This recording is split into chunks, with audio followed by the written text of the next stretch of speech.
કુશળ કુંવરબાના આમંત્રણે શ્રીહરિ ગઢપુરથી ધરમપુર જવા નીકળ્યા. સૌ સંતો ભક્તોના સંગ સાથે ગઢપુરથી નિસરાતે રસ્તામાં ગામ નિંગાળામાં પોતાના અંગભૂત સેવક ને શ્રીહરિ વારે વારે સૌને કહેતા જે આ દરબારગઢના ઘરધણી તો રતનજીને મિયાજી છે, એવા મિયાજીને ઘેર પધાર્યા. શ્રીહરિએ એમના ઘરની વંડી બહારથી જ બજારમાં ઊભા ઊભા જ સાદ કર્યો. મિયાજી એટલે મિયાજી દોડતા આવ્યા અને શ્રીહરિને દંડવટ કર્યા. શ્રીહરિ તો ત્યાં જ એમને ભેટી પડ્યા. સૌને પોતાના ઘરે લઈ જઈને ઓસરીમાં ખાટલે નવી ધડકીઓ પાથરીને શ્રીહરિને વિરાજમાન કર્યા. મિયાજીએ સૌને જળપાન કરાવ્યું ને શ્રીહરિના ગોળ કપોળમાં ચાંદલો કરીને નાળિયેર વગેરેથી પૂજન કર્યું.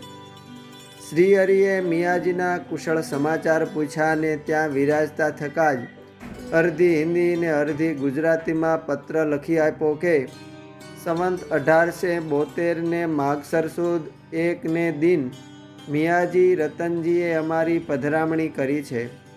તેનો મહિમનનો શ્રી સહજાનંદજી તથા બ્રહ્મચારી દાદા ખાચર સાધુ બ્રહ્મચારી અને સત્સંગી સર્વે અમારા સેવકોની સભા થઈ છે, ધૂન કરી છે, અમોય પ્રસાદી ચરણ પગલાં પાડી આપા છે.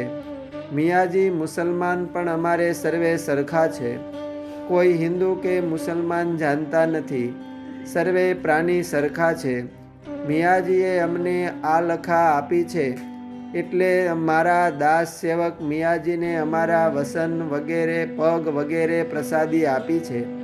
આ મહિમા જે કોઈ વાંચશે અથવા દર્શન કરશે તો તે પ્રાણીને અમે અક્ષરધામે તેડી જશે. હમશે દર્શન કરશે તો તેજમાં જ મળશે. લિખિતન શ્રી સહજાનંદજી. અસ્તુ. જય સ્વામિનારાયણ. ભગવાન સ્વામિનારાયણમાંથી.